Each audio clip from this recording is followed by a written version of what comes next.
আমি আজ বাঁধাকপির বড়া বা পকোড়া তৈরি করেছি। এই বাঁধাকপির বড়া খুব সম্ভবত আপনারা খুব কম লোকই খেয়েছেন। যারা খাননি তারা একবার করে খেয়ে দেখুন। গরম ভাতে বা সন্ধ্যাবেলায় স্ন্যাক্স হিসাবে খুব ভালো লাগবে। যারা বাঁধাকপি খেতে ভালোবাসেন না তাদেরও ভালো লাগবে। খুবই টেস্টি এবং ক্রিস্পি এই বড়া কিভাবে তৈরি করলাম সেই পদ্ধতিটাই এখন আমি আপনাদের কাছে শেয়ার করব। বাঁধাকপির বড়া তৈরি করবার জন্য দেখুন আমি একটা ছোট সাইজের বাঁধাকপি, এরকম বাজারে ছোট এই সিজন শেষ হয়ে যাওয়ার মুখে কিন্তু বেশ ছোট ছোট বাঁধাকপি পাওয়া যায় এবং বাঁধাকপিটা দেখুন বেশ সলিডও আছে। তারপরেও কিন্তু আমি বাইরে দিয়ে অন্তত 8-10টা পাতা বাদ দিয়ে দিয়েছি, দিয়ে ঠিক এই দেখুন এই সাইজের মাঝখানটা নিয়েছি। এবার এই বাঁধাকপিটাকে আমি 4 ভাগ করে কেটে নেব, সমান 4 ভাগে কাটবো। দেখুন সমান 4 ভাগে ভাগ করে নিয়েছি। এই বাঁধাকপিটা দেখুন একদমই ঠাসা বা সলিড, এতে আরও ভালো হবে। এখন আমি বাঁধাকপির টুকরোগুলো একটু ভাপিয়ে নেব। গ্যাসের উপর মিডিয়াম আছে আমি পরিমাণ মতো জল দিয়ে সেই জলের মধ্যে বাঁধাকপির টুকরোগুলো দিয়ে দিয়েছি। জলটা গরম হয়ে এসছে, এবার একটু ঢেকে দিলাম। ঢেকে আমি কিছুক্ষণ বাঁধাকপিটা ভাপিয়ে নেব। প্রায় 5 মিনিট পর একটু ঢাকাটা খুলছি।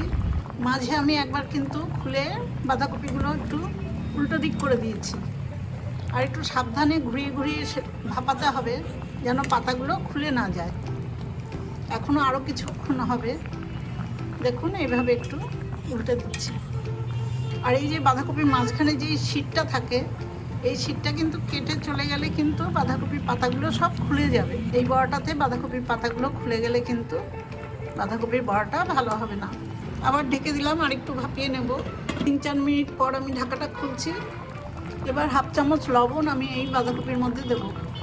এই জলের মধ্যে ভাপানোর সময় লবণটা ভালো ঢুকে যাবে কপিতে।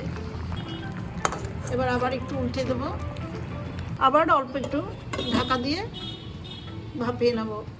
2 মিনিট হয়ে গেছে, আর ভাপাবো না, কারণ বড়াটা যখন ভাজবো তখন বাকিটুকু সেদ্ধ হয়ে যাবে। তো আমি গ্যাসের ফ্লেমটা অফ করে দিয়ে এই বাঁধাকপির টুকরোগুলো একটা থালার মধ্যে নামিয়ে নেব, জল ঝরতে দিয়ে দেবো।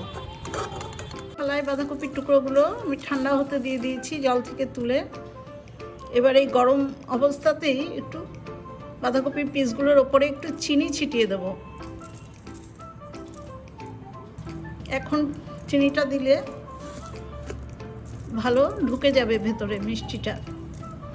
বাঁধাকপিটাকে টেস্ট করার জন্য এটা চিনিটা একটু মাখিয়ে দিই। বাঁধাকপির টুকরোগুলো ঠান্ডা হতে হতে আমি বড়া ভাজার যে ব্যাটার, সেই ব্যাটারটা তৈরি করার জন্য 3/4 কাপ চালের গুঁড়ো নিয়েছি আর 1/4 কাপ সুজি আর চালের গুঁড়োটা মিশিয়ে আমি ব্যাটারটা তৈরি করব। এতে বড়াটা খেতে কিন্তু খুব ভালো লাগবে। আর 1/2 চামচ দিলাম লবণ, 1/2 চামচ মতো গুঁড়ো হলুদ দিলাম, 1/2 চামচ গুঁড়ো লঙ্কা। এই শুকনো উপকরণগুলো আগে খুব ভালো করে মিশিয়ে নেব। আরও 2টো মশলা দিচ্ছি, 1/2 চামচ জোয়ান আর 1/4 চামচ কালো জিরে। এবার এগুলো ভালো করে মিশিয়ে দিলাম। জোয়ানটা দিলে কিন্তু যাদের গ্যাসের প্রবলেম তাদের আর সেই অসুবিধাটা হয় না এবং খেতেও টেস্ট হয়। এবার অল্প অল্প করে জল নিয়ে আমি এটা একটা স্মুথ ব্যাটার তৈরি করব।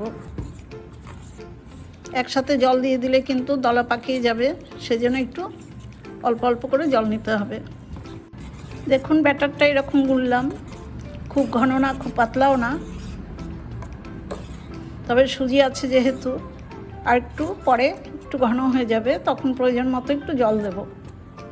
এখন ব্যাটারটাকে আমি 15 মিনিটের জন্য রেস্টে রাখবো। এদিকে বাঁধাকপির টুকরোগুলো আমার ঠান্ডা হয়ে গেছে এবং চিনিগুলো দেখুন সুন্দরের মধ্যে মিশে গেছে। এবার একটু জল যেটুকু আছে সেটুকু আমি চিপে বার করে দেবো।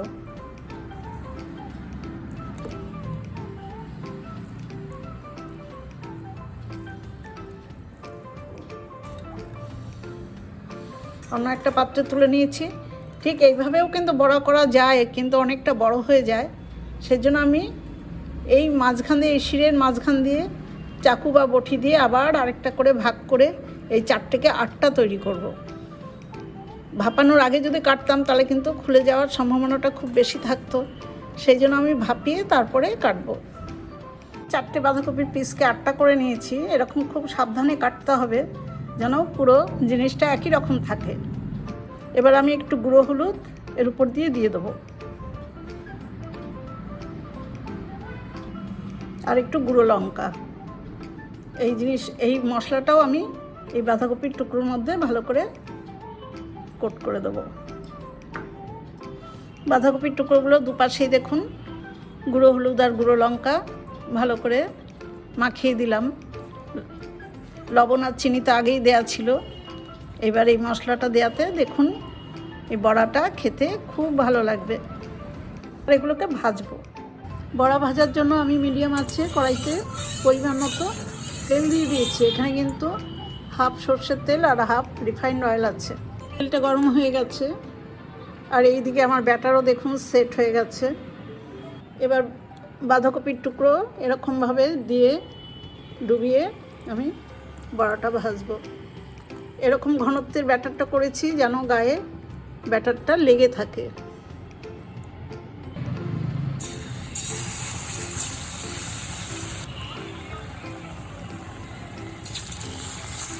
ব্যাটারটা খুব পাতলা করলে কিন্তু ঝরে যাবে, গায়ে লেগে থাকবে না।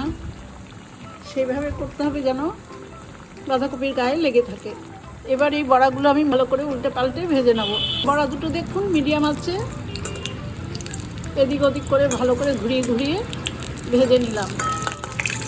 এই যদি অনেক আঁচ বাড়িয়ে দিই তাহলে কিন্তু তাড়াতাড়ি লাল হয়ে যাবে, কিন্তু ভেতরে যেহেতু বাঁধাকপি নরম সেটা ভালো ভাজা হবে না। আর 7 থেকে 8 মিনিট লেগেছে আমার এই বড়া দুটো ভাজতে। এবার এই বড়া দুটোকে তুলে নেব। বাকি তেলে আরও দুটো বড়া আবার ভাজার জন্য দিয়ে দিলাম।